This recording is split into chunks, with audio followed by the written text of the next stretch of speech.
All architecture should encompass two basic principles, form and function. Unfortunately, many architects sacrifice function to promote form. This is the problem we have faced. In this example, you'll see how compact fluorescent light bulbs were installed in a ceiling 30 feet above a stairway. This video will show you how you can make a simple tool to remove and install compact fluorescent bulbs without using ladders, lifts, or scaffolding.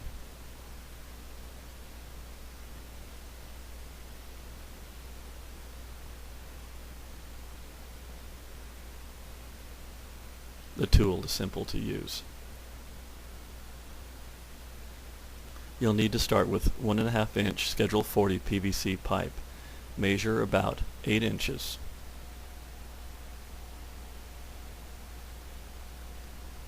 Using a 1.5 inch cap, mark the center.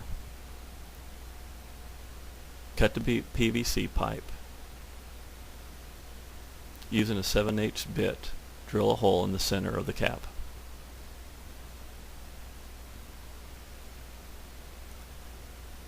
The next measurement you'll need to make is for the rivets. At the end of the bulb, make a location where you can be able to drill in and set a rivet without touching the bulb. Drill one hole, rotate the pipe 180 degrees, and drill the second hole.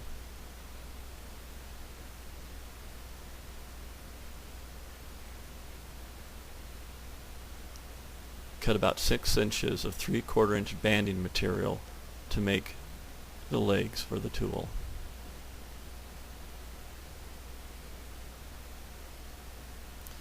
In this example, we're covering the banding material with blue masking tape to make it easier to mark.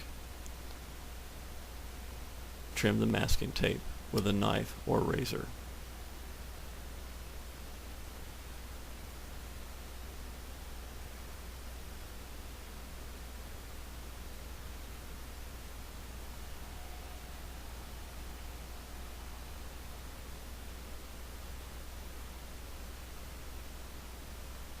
On one of the ends, mark 1/4 inch on the left and 1/4 inch on the right.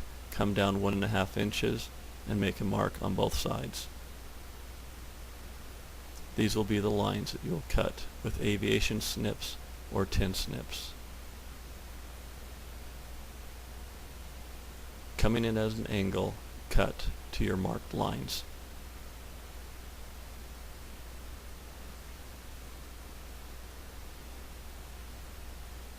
Caution should be exercised to avoid any sharp edges.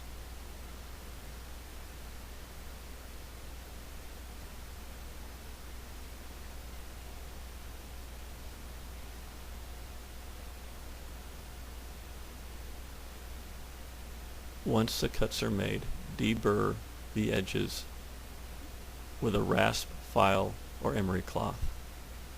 You'll need to make 2 of these pieces. Tape the 2 ends together.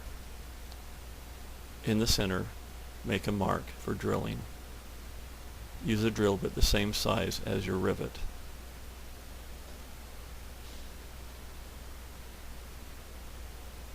Once a hole is made, remove the edges with a snip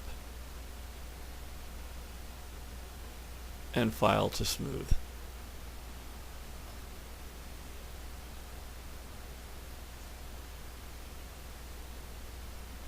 These legs will be attached to the PVC pipe with the hole you drilled previously.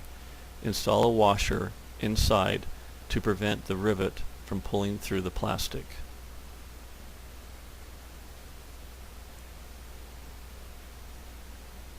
Install each leg on each side of the PVC pipe.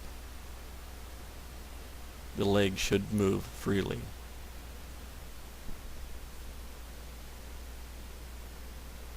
Insert the light bulb and trim the ends about 1/4 inch above the flange of the fluorescent light bulb.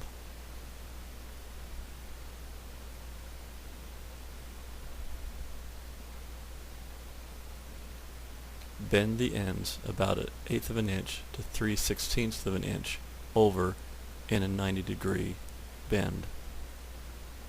This will capture your bulb.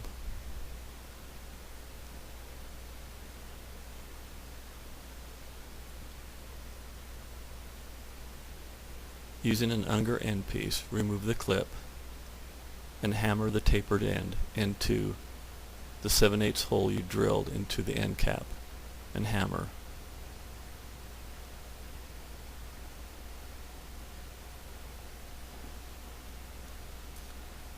Install the end piece onto the tool.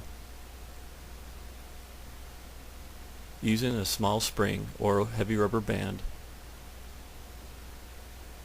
slide over the tool.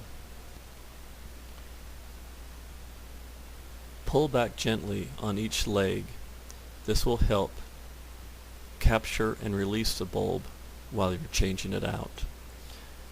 Install a small piece of foam rubber 1/4 inch by about 1 inch inside the tube, about 90 degrees in relationship to the leg. This will help keep the bulb from rotating while you're installing it. Two popular manufacturers are Sylvania and GE. The GE base shown on the left is thicker and requires a tighter tolerance. We had to use a 1/16 of an inch hook to be able to fit between the reflector and the base of the bulb, as shown here. It makes it extremely hard to change a GE bulb. I recommend to use Sylvania only. The gap has a very close tolerance of only 1/8 of an inch, where on Sylvania it's up to 5/16 of an inch and is extremely easy to change. Attach the tool to the Unger pole. In this position you're ready to capture a burned out fluorescent light bulb. Keep the legs parallel with the PVC pipe. Occasionally these legs will be bent out of place, so just bend them back parallel to the pipe. Once the bulb is captured, slide back the spring. This will release the bulb. Remove the bulb. To install the bulb, slide back the spring. Turn the legs 180 degrees towards the back. Using the foam rubber piece glued inside the PVC pipe, install the new fluorescent bulb. Keep the electrical contacts in line with the legs. This will aid in a reference mark as you install the bulb back into the fixture. Inside the fluorescent light fixture are two socket release tabs. When using the tool, especially on GE brand bulbs, avoid this area. Rotate the tool 90 degrees away from these tabs and insert the tool in a 12 and 6 o'clock location as noted. I hope you find this video helpful and the tool useful in changing compact fluorescent bulbs. If you have any comments or questions, I welcome your feedback. You may contact me at the phone number and the email address at the end of this video. Thank you for your time.